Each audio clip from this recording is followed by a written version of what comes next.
Good morning, everybody, and welcome to the Port Skills and Safety webinar.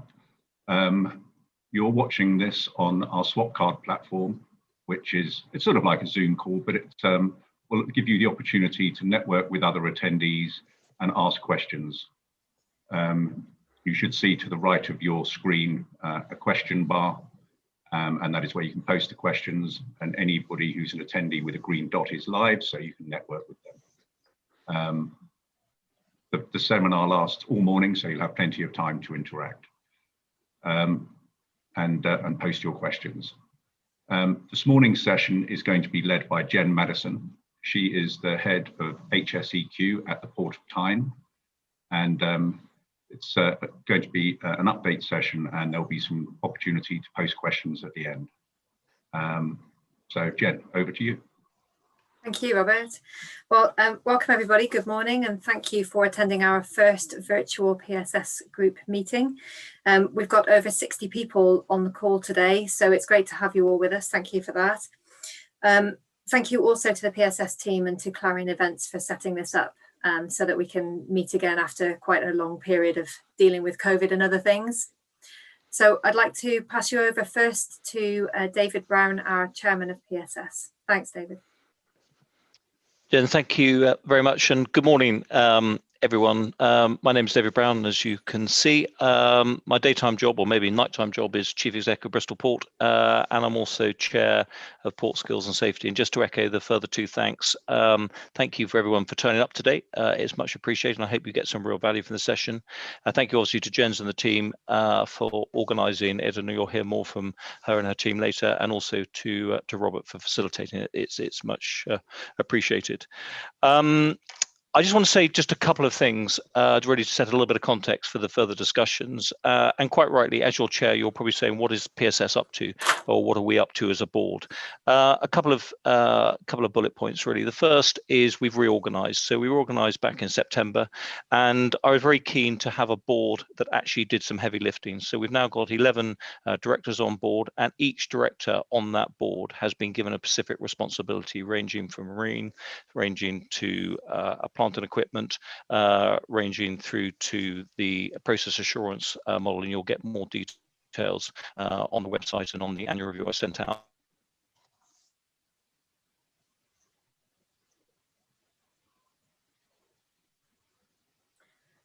Let's give David a minute and see if he comes back. But I call them non-exec, you always get, I think, a little bit more rigor. So we've brought Dr. Alan Page from Middlesex University, and you'll be hearing from Rean later, and he was Rean's supervisor, and he brings a whole wealth from the health and safety perspective. We've brought in Johnny Shute, who is the Chief Operating Officer of the Rail Safety and Standards Board. And finally, we've brought in Dave Patterson, who is the Vice President of Cargo Tech, to give a greater focus on the equipment side. And what the three of them have been doing is been challenging us, and you've heard my views on challenge before. And specifically, and I'll be very blunt here, is we can do better as an industry, full stop. And the rail industry is ahead of us. The nuclear industry is ahead of us in terms of lost time injuries and all those stats, and you only get better by being challenged. So that's why we've got a board that is now going to be a little bit more challenging and more demanding, and to drive us forward. And the final bit of the board, I'm very conscious we punch at a slightly greater level on the national playing field. So again, you'll be hearing more from Nicola, and we're obviously engaging with Nicola and her team at the top in terms of making sure that we synchronise our efforts with the health and safety executive, as we should. And also with the shipping minister, which hitherto we probably haven't had quite a loud enough voice. And to give you an example, as you've seen, or you'll know, we have Maritime Safety Week. I think Maritime Safety Week should maybe be expanded, so maybe it should be Maritime Skills, Health and Safety Week. And I'm keen to sort of move the agenda there. The three priorities that we are looking for or looking at is data. Again, I won't bore you because the details in some of the documentation, but we need to be cuter and much better about data. We have a huge amount of data as a port industry, and we're not fusing it as effectively as we could do. And again, we are going to take some of the best practice from the rail industry and then bring that across to ourselves. The second wing, again, you'll hear from Nicola, as we're extremely proud of the safety and port guidance, the SIPS guidance. It's triple badged by the HSE, by Unite and ourselves, and those are really valuable documents. And I'll be blunt, we don't use them as effectively as we should do. We need to make sure that communication bit happens, and there's a process in place to audit ourselves against that. And the final bit, which hopefully we're doing today, is to be better about communicating. I think we see it, but it's all about trying to get the message into the stevedore's pocket, to make sure that we can get these messages and get them down so people can really understand all the guidance we have and get it in a digestible format. And hopefully you have seen that from some of the work that Rean did in terms of the Ro-Ro safety golden rules. So that's what we're trying to do as a board. And as always, I have a sort of request to you as members. I'm very grateful that you join as members. But whilst we compete, and we do compete fiercely on trade, we've got to compete equally fiercely in terms of collaboration, so that we actually take all the best practice. And if there are 60 people on the call, there are 60 people that have good ideas. And I really mean that. It's only by collaborating and sharing that you get better. And if I was just to give us a little vignette, lost time injuries, and I was just talking about it before we started. Anyone who has been watching Bristol Bears and their plight for once up the rugby table and at the top, their coach Pat Lamb says every time that you lose, you learn. And when you have a lost time injury, you lost something. And we just need to turn that into a learning experience. Obviously, we do it within our own ports, but we need to elevate that so we do it as a sector and we share that thing. We're not scared of when we've had an incident, so that we can actually get the best practice and make sure that other ports don't have to go what we've gone through. And again, there's a mechanism there. And again, I would just ask you all as members to contribute, because that's where we can help each other. And the final bit is obviously really the focus after the initial updates is on mental health. You've probably heard me say this before, and it's a slightly hackneyed phrase. Companies tend to shout safety and whisper health. We need to shout health as well. And you have mental health and you have physical health, and they really go hand in glove. And I'm not the expert at all, but I think from my experience, especially during these particularly hard times of COVID, it's all about actually just putting the hand on the shoulder and asking people, are you okay? And if you ask people okay, and you've got that emotional intelligence, that's when you can start to unpack some of the issues and then hopefully signpost them. So again, you've got far better experts than me to talk about the health bit, but I would just again, as safety experts and safety leaders, is just really urge you to start with that rhetorical question, is are you okay? And then be able to have a discussion about health and about safety, and everything goes there. So in summary, again, it is genuinely a pride and a pleasure that I am your chair, but I'm only as good as the members, and I need you to challenge. I need you to give your feedback to Jaynes and Nicola and all the people, Rean on the call today. And I think if I was just to have one message, it will be that one of collaboration. So don't feel shy, and if you want to challenge, by all means challenge, but we will get better as a sector, because we have to get better as a sector, because there are examples there on the nuclear and the rail industry that are ahead of us, and I don't mind saying that publicly, and I know we can get there, but as a sector, we'll only do that if we talk, communicate and collaborate. So I've probably said a little bit too much, Jens, and I'm going to hand back to you to skillfully navigate the team through the rest of the day, but thank you very much. Thank you, David. Thanks for that. And yes, we have a great focus today on mental health. So the session is in two parts.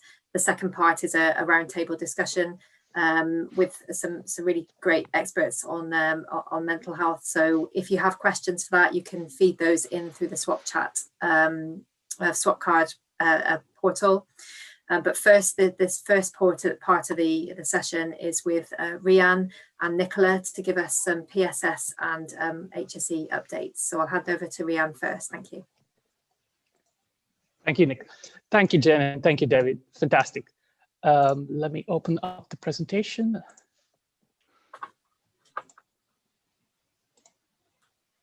Right, so good morning, everyone. It's great to be back with you guys. It's a shame that we are not able to do this in person like we've been doing it over the last couple of years. But hopefully today's presentation will update you in the same way and keep you abreast of the things we've done last year, the board changes we've had over last year, and some of the projects we're going to be looking at going into 2021. So kicking it off. So the way the presentation will be laid out is we'll first go into the strategy that we've always had. Then we'll briefly go into some of the main highlights over the last year, followed by what the new board looks like and who are the members of the new board. And then we're also going to go into the projects that we have in 2021. As David said earlier, the board members are assigned to champion a particular area, and we'll go in sequence when we get into the projects for 2021 and onwards. All right, so starting off with the strategy. So the way the strategy evolved was a couple of years ago, PSS went off to your chief execs and simply asked them the question, what are your biggest health and safety issues you are facing today? And once you ask that question a couple of times, you kind of have answers that will triangulate and start making sense and start repeating after a while. And that's how you know you've validated the ideas that you've gotten. So the main themes that came up were, the main areas that we needed to focus on was PSS needed to take function as a thought leader. The accident plateau was a big issue because we have been improving over the years, but we have come to a state where the rate is not improving as quickly as we thought it was. And HACN delivery partners, it's about maintaining that cordial working relationship at a national level. The next theme that came up was on health and safety culture. What exactly is health and safety culture? What are human factors? How do they work together? The next area of concern was improving data. We are starting to collect a lot of data. Is it leading? Is it lagging? What do we have and how can we make it better? And the last focus area was on early information sharing. So this is basically on areas like accident stats. If we have an incident in one part of the country, how are we getting that information out to the other part of the country so that we can ensure that the same accident does not happen somewhere else? So these were the main areas of concern. Following this, the PSS work stream went on and expanded. We were originally looking into the core safety and skills, and that was the main function of PSS. Once we had the new strategy in place, the functions expanded, and then we started looking more into health and safety culture as a work stream, health and mental health as a work stream.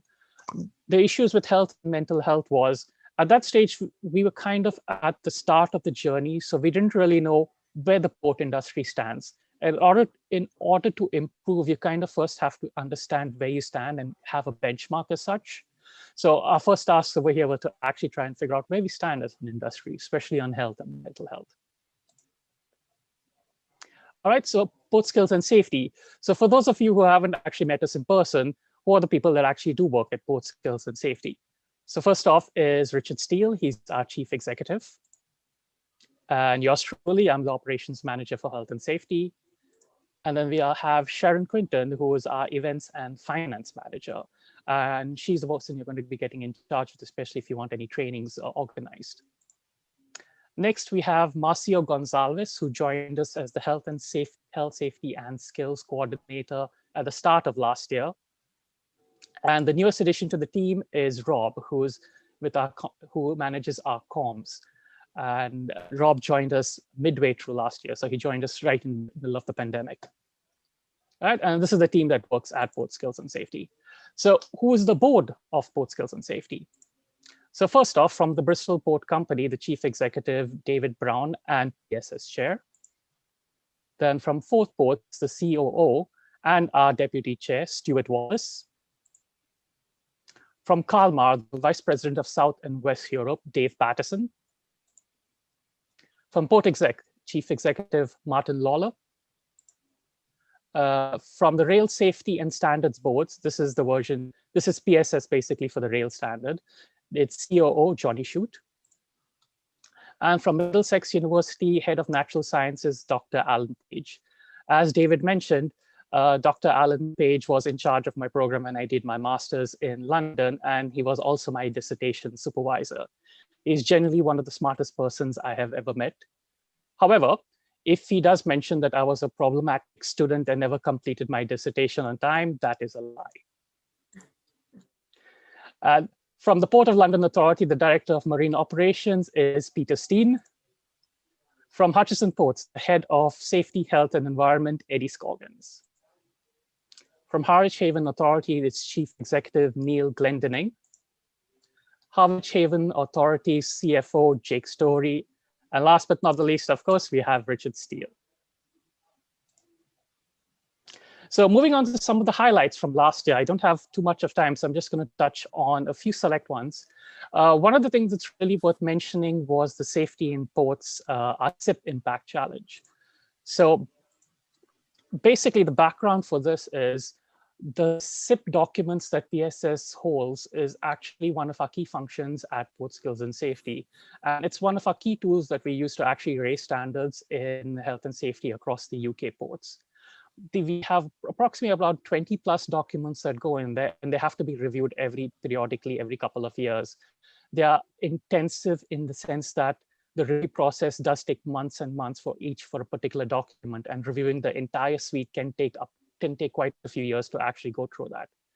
And they're high quality ones because it's not only the HSC that's involved in us, it's us as employers, it's the Unite the Union.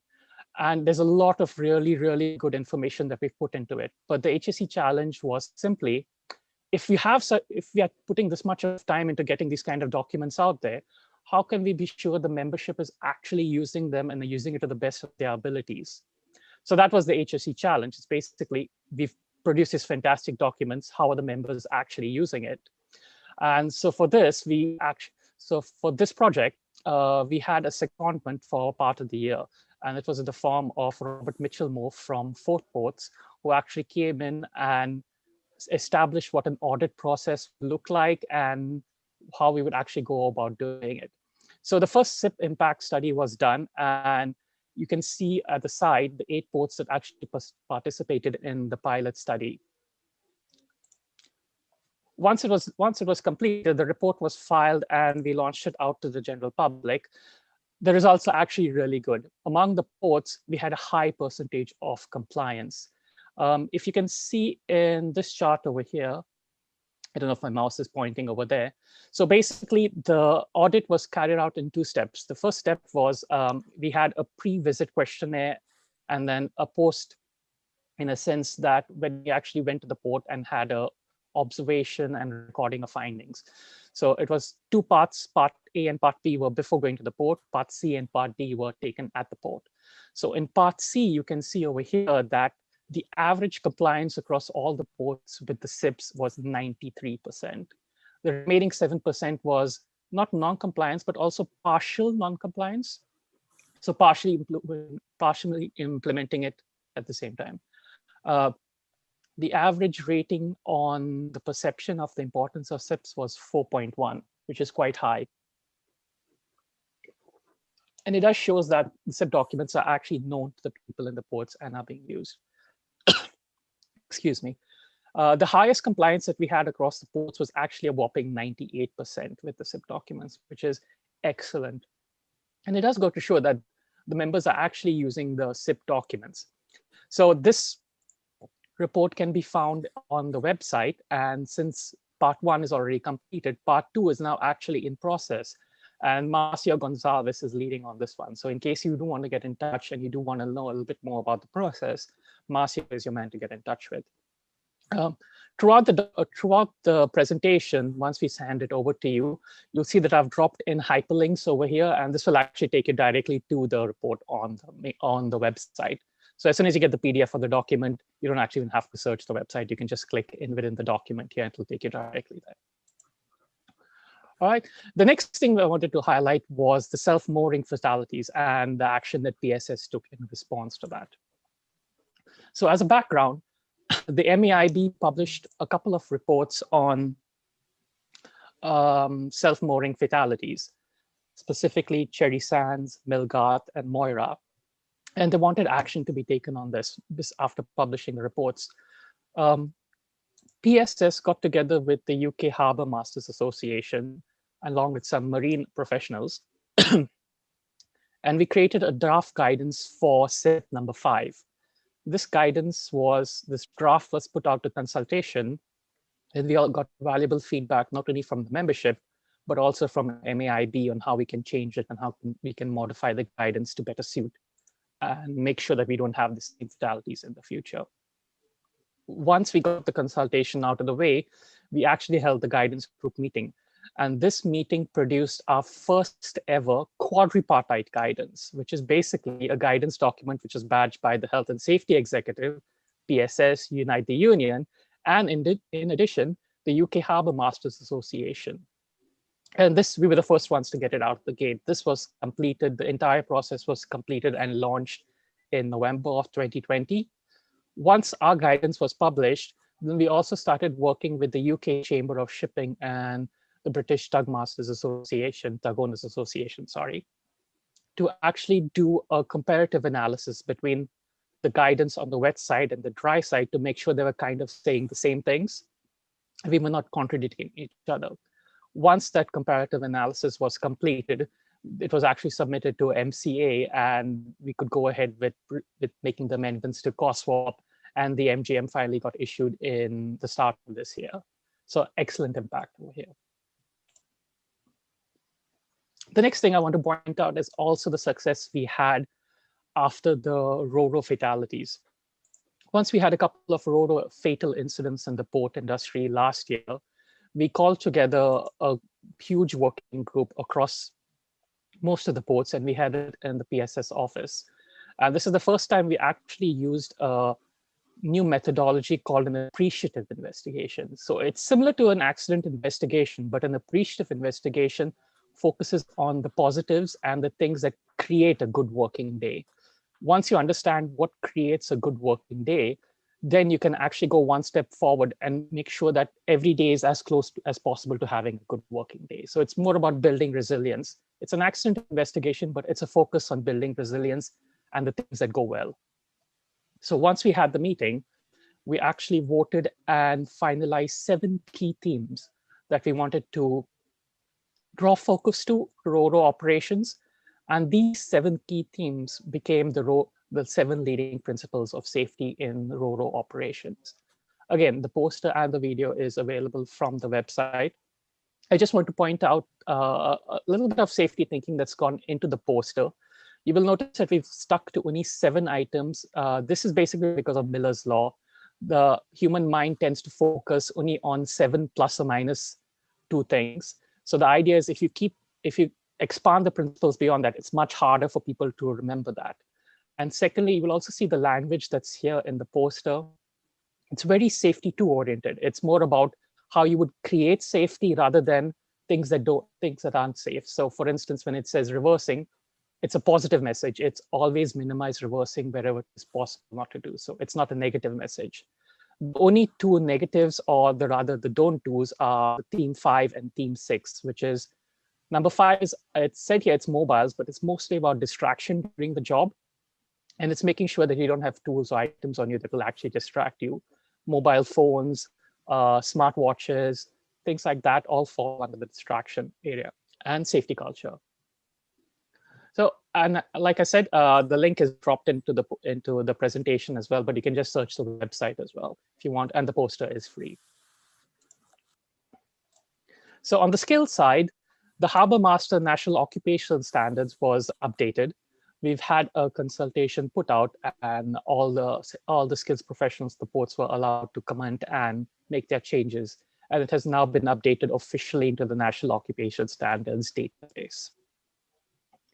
During the year on the skills side, we also launched the Guide to Apprenticeships. So this is basically a simplified guide. We found that there was a little bit of confusion around the apprenticeships. So this guide aimed to actually make the data clear, concise, and in a very short format, kind of answered most of the questions that people were having about apprenticeships. Some other things that happened on the skills sides were, we had originally planned to do the diving safety project at the start of last year. Unfortunately, COVID came in, and then we couldn't run the diving safety projects anymore. However, we're hoping to restart this once the lockdown eases and we can. Explosive security officer, the course we usually had it in person at Cranfield, the Defense Academy, but for the first time during the pandemic, the course actually shifted online. And we've also got the ESO officer course, but it's in planning to have a version especially made for managers and upper level management. This is also in process, and Sharon Quinton is the person you should contact if you want to talk more or get more information about this on the skill side. Now, when it comes to mental health, like I said, the first key step was kind of understanding where the benchmark lies, and then we can actually improve on top of that. So this year, we have done the first ever mental health survey on a national level in partnership with Mates in Mind.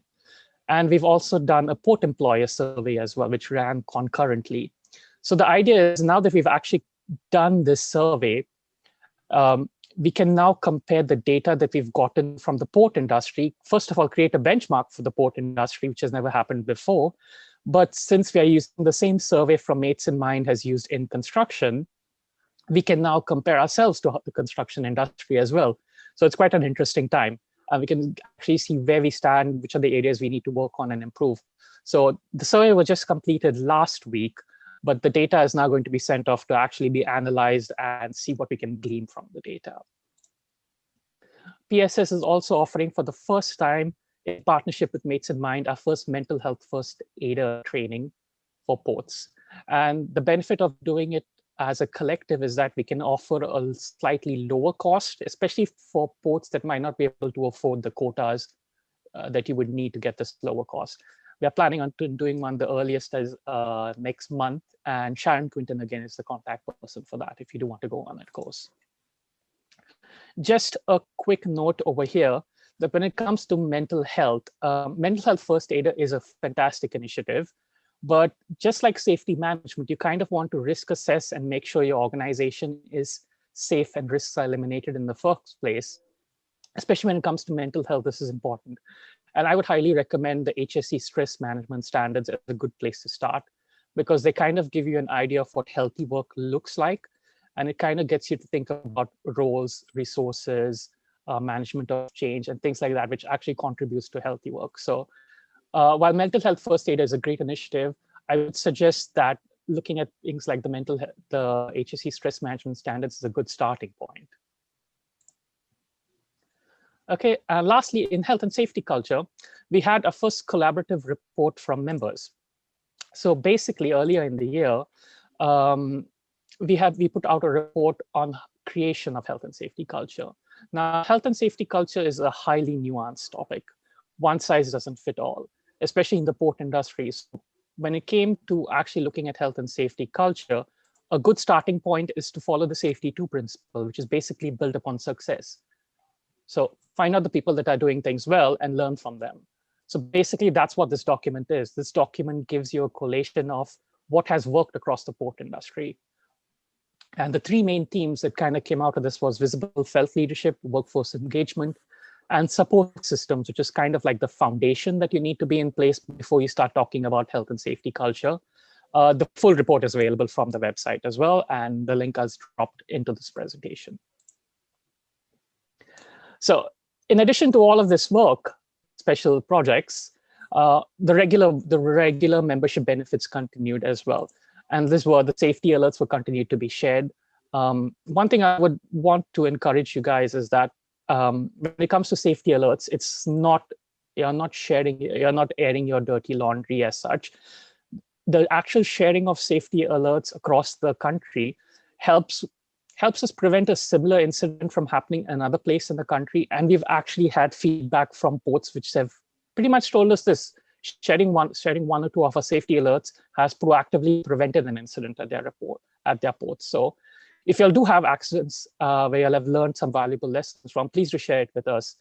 We have a special section on the website, and each safety alert that we get from the ports industry is put up over there. Next, the member health and safety inquiries. So this is basically, we know that ports are pretty siloed. They don't usually talk to each other, but on health and safety, we do want you guys to talk to each other, especially if some of you guys are facing unprecedented health and safety conditions, and you'll want to just bounce ideas or just get an idea of what the rest of industry is doing.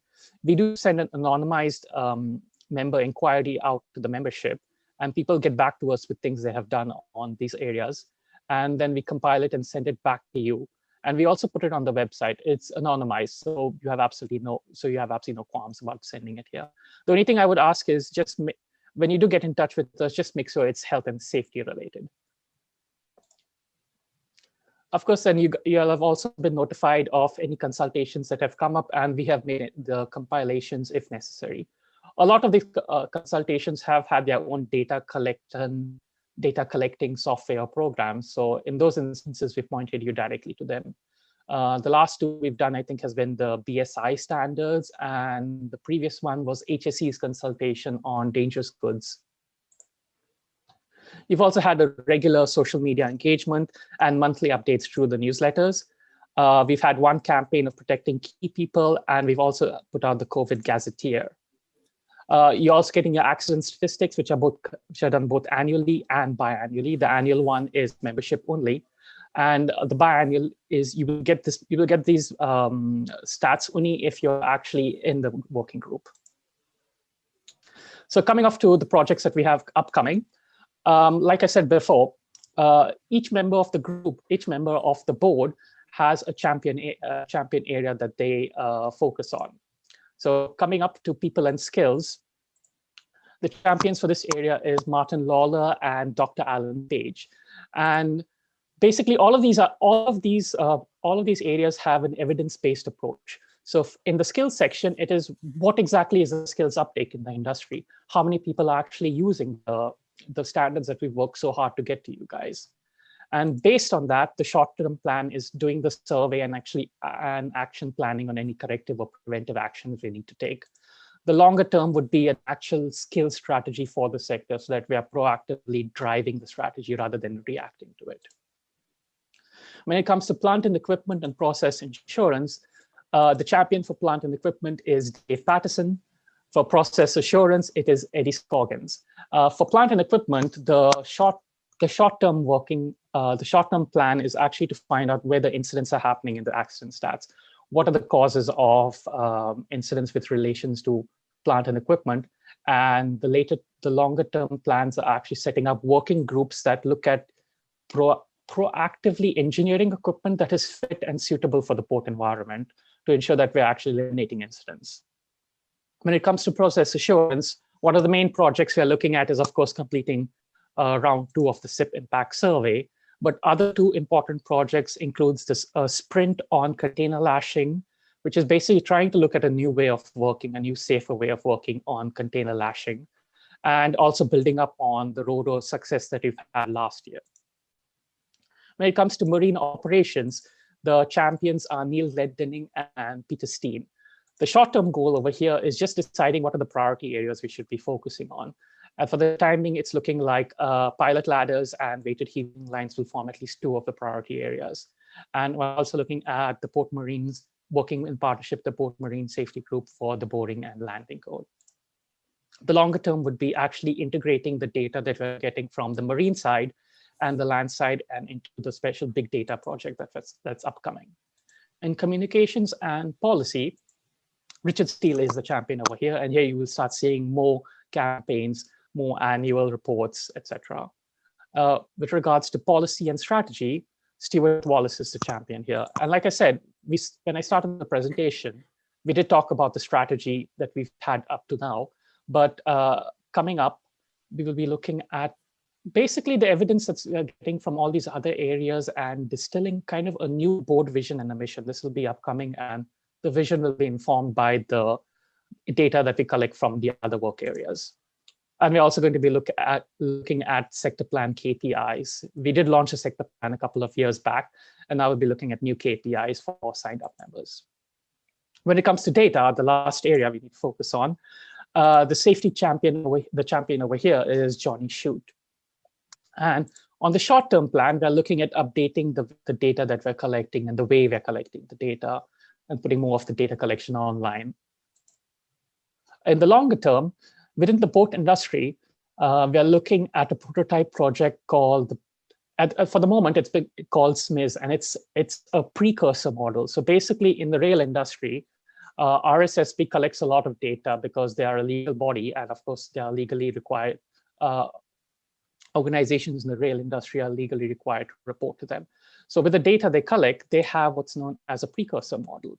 So if a dew point changes in one particular day, they can predict which part of the tracks you will actually have an incident. So it can predict. It's more of a predictive model.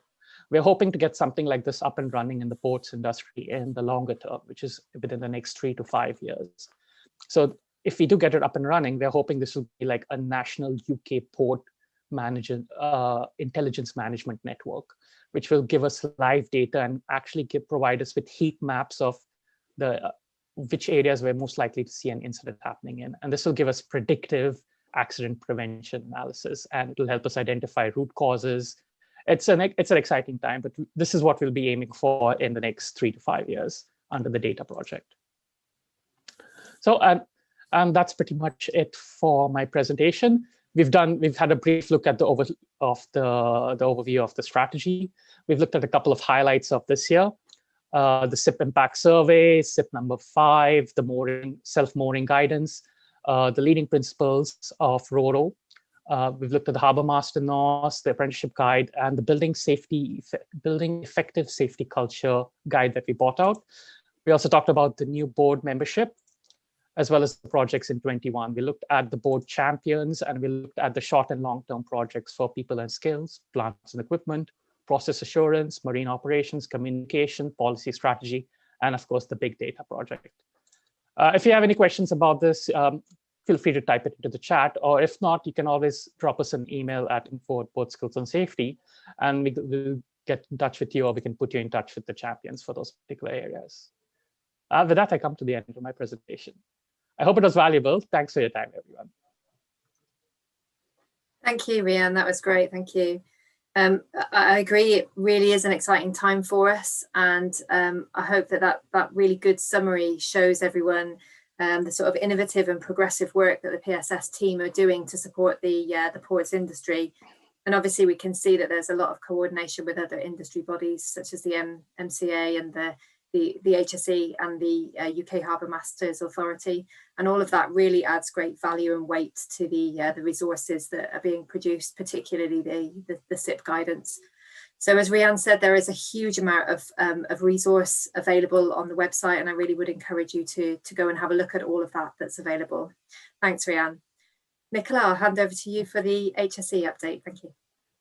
Good morning, everybody. Now we're going to see if the technology works.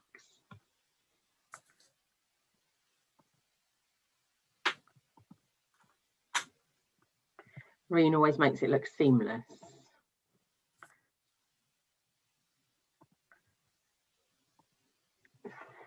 There we go. Good morning. I think most people do know who I am. My name's Nicola Jaynes. I'm an inspector with the HSE. I work in the Transportation and Public Safety Unit, which jointly works with PSS, and I sit on the guidance group. I've worked with Richard and Rean now for coming up just over 3 years. And to be honest, we've achieved a huge amount in 3 years. It's just unfortunately the last year has been a challenge, I think, to all of us. I don't have a huge amount to update really today. I'm just going to go through a few bits, and really I'm there if you've got any questions, queries. Rean's covered a lot of the work that the group have done, so I won't go over that again. From a HSE point of view, I don't know how many people know, but we got a new chair in August last year. It wasn't highly publicised on the basis that there were lots of other things going on in August last year. So she was previously an MP, Sarah Newton. She was HSE Minister from 2017 to 19, so she does have some understanding of what we've done and what we do. And she's now starting to look at ways to engage with industry. And one of our recommendations is that she make some time to engage with the MCA and other ministers relating to ports.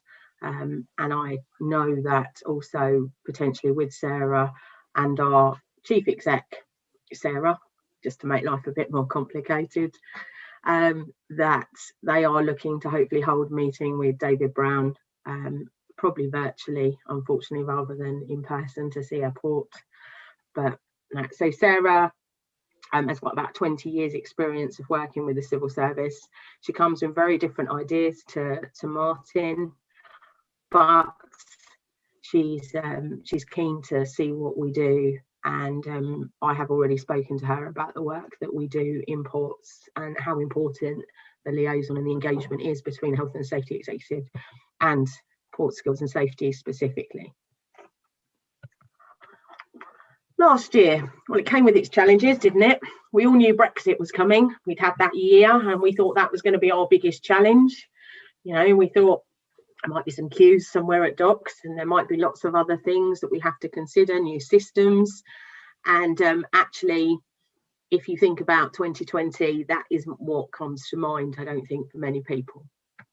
Who knew a year later we'd still be sat in our offices at home for a number of us, especially for me. I do get excited when I'm allowed out, because I'd never worked from home before, and I've worked at home now for a year. I know there's been lots of challenges with ports, and I know obviously you haven't stopped. You know, you've supported the UK going forward. You have ensured that things come in and go out as they should do, and to be honest, you know, you guys need the biggie pat on the back, just like the key workers in the NHS and the supermarkets. You've kept the country running, so for that, you know, hats off to you. You've worked in some extremely challenging times with extremely challenging circumstances, probably lower staff levels, so you know it has had its challenges, but I believe that you've risen to those challenges. 2020 was a better year statistically for you as an industry.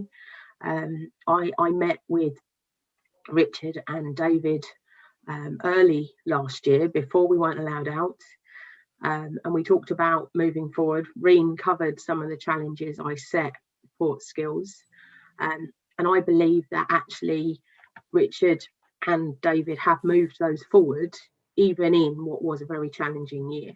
So we met again virtually towards the end of last year and the beginning of this year to see where you've got to. So I am impressed that with the challenges I set and the challenges that COVID and Brexit have thrown at you, that you have still managed to rise to those suggestions that you need to improve on your communication. You need to improve on making sure that the audit's there. So like Rean said, my challenge was, you've got these SIPs and they are good documents, and we spend a lot of time getting them right. Anyone that sits on the guidance group knows the toing and froing over certain little words, knows that my favourite phrase is not you know, I don't like etc. I like could but not including, or things like that. So, you know, to give you a caveat, because not everyone can do it in exactly the same way, but I am keen that you've got these documents, that you put them in place, and then you audit that they're actually working. And you'll only know that they're actually working by seeing, going out, talking to the guys on the ground. And if you look at the fatalities that occurred in 2019 and early 2020, a lot of them come down to management potentially knowing or thinking something was happening and it not being what's happening on the ground. So that is where the communication really does need to come together. Rean's, I think, covered that. Unfortunately, we didn't cover as much as we wanted in the guidance group last year. We have published a couple of SIPs, although we did have more that we wanted to get done. We were hoping to look at some new areas that we didn't, but we have started to meet virtually again. It's different, but it is working.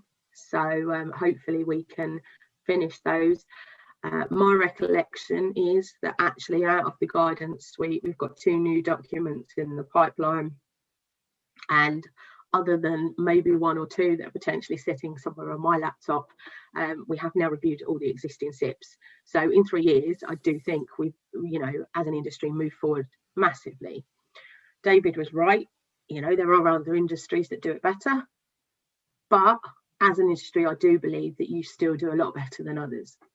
I think I've said before, I work with the aviation industry, and 18 months ago, the aviation industry treated safety as a commodity.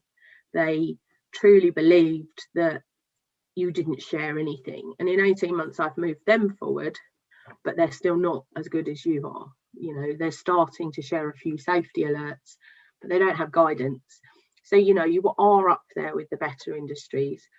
It's just the key to making sure you talk to each other, you work with your employees, work with your unions, and achieve what you need to achieve to be safe.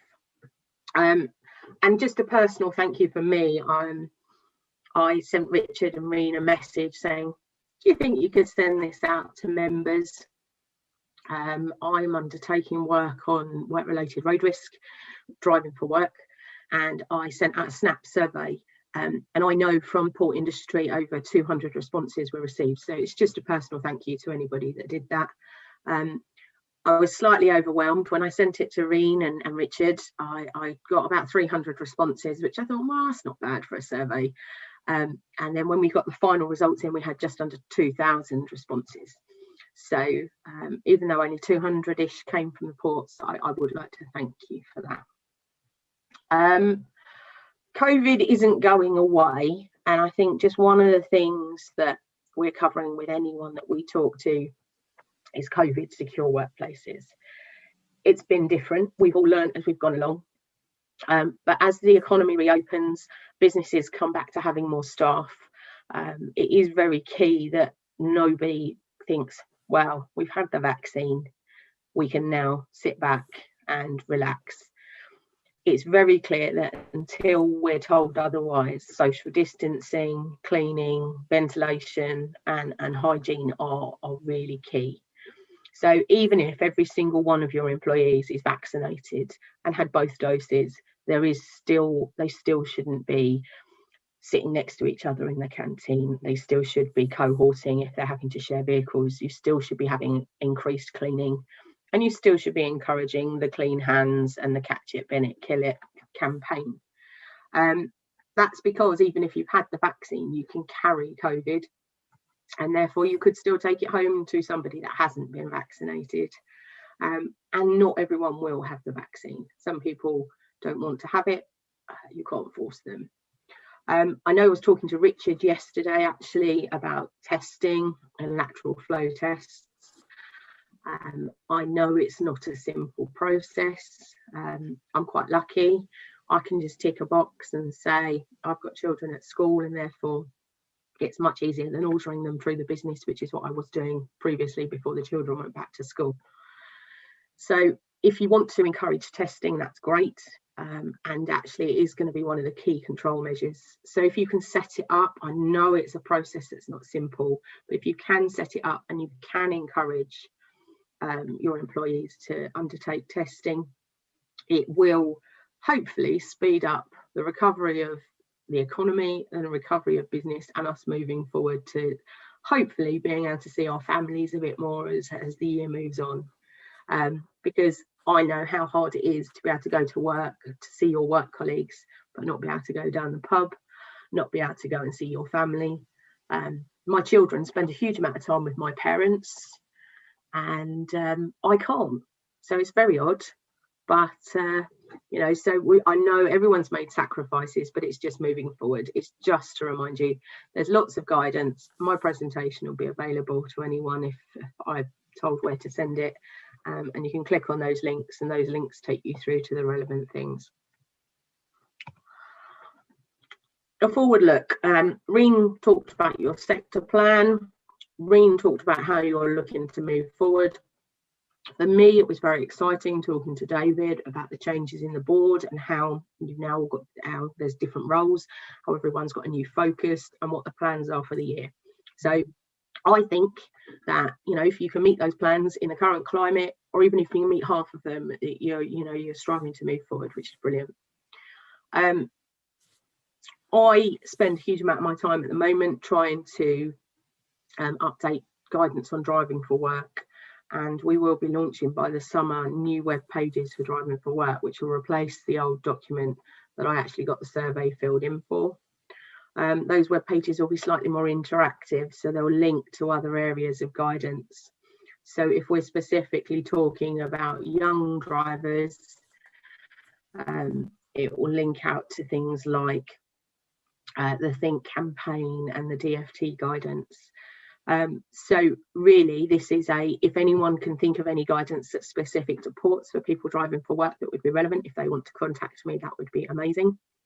And if anybody would like to be involved in a test workshop that I'm carrying out with these web pages to see if they work and see if they work for any businesses, I'd really appreciate it, because actually what we found is a lot of our contacts are transport specific.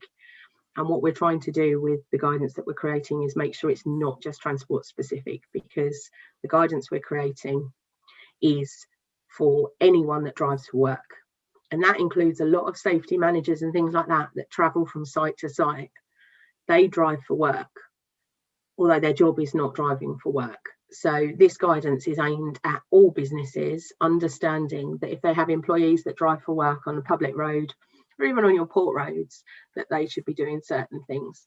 So, and some work that was started by my predecessor was a fumigation in containers. She attended, she got some work set up to find out what the problem was, what the systems were. And my colleagues in Science Division have been have done some work with 5 ports around the UK and a number of warehousing companies, looking at fumigation of containers and what processes are in place to open those containers when they are in UK ports. So when they're having to be opened for numerous reasons, including border force, and what role the ports have in them. That report is currently just going through clearance and will be hopefully, fingers crossed, ready for publication in the next 4 to 6 weeks. And I think it offers an opportunity for me to then talk to Rean and Port Skills in general and the guidance group to see if the guidance on fumigation or anything needs anything new. So I think that's it from me. So I'm going to pass back to Jen. Thanks, Nicola.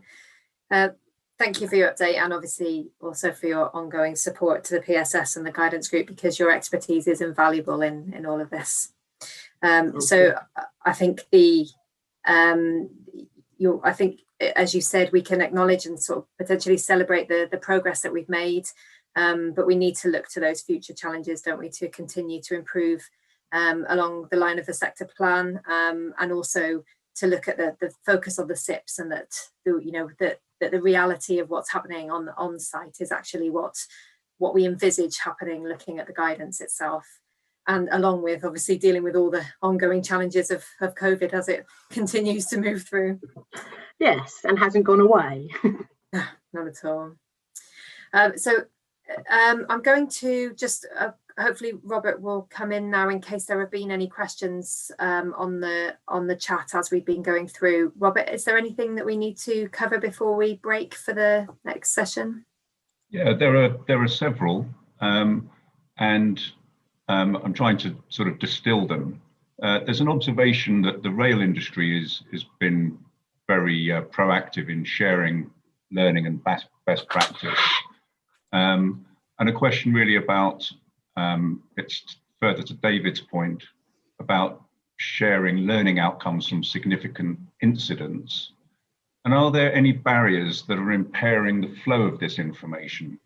Possibly reluctance, GDPR issues, anything that is an inhibitor to that sharing of information? I mean, I don't know if David wants to answer on a business front, but obviously I'm aware, just from my point of view, that a lot of companies, if there is an incident and there is potential legal action being looked into, that companies obviously are very wary of sharing information. But one of the things that PSS is good at is the safety alerts. And I know Rean has asked for more, but PSS are good at safety alerts. And you do share lessons learned. And some ports are better at it than others, but you do share. So, I mean, I don't know if David wants to add anything. I think I would echo. I mean, I think the answer is human nature. People inevitably will feel just a little bit nervous if there has been something that has gone wrong, and that ultimately it needs, I suppose, the leadership of the chief exec or the safety manager to explain. My earlier point is that if problem shared is a problem halved.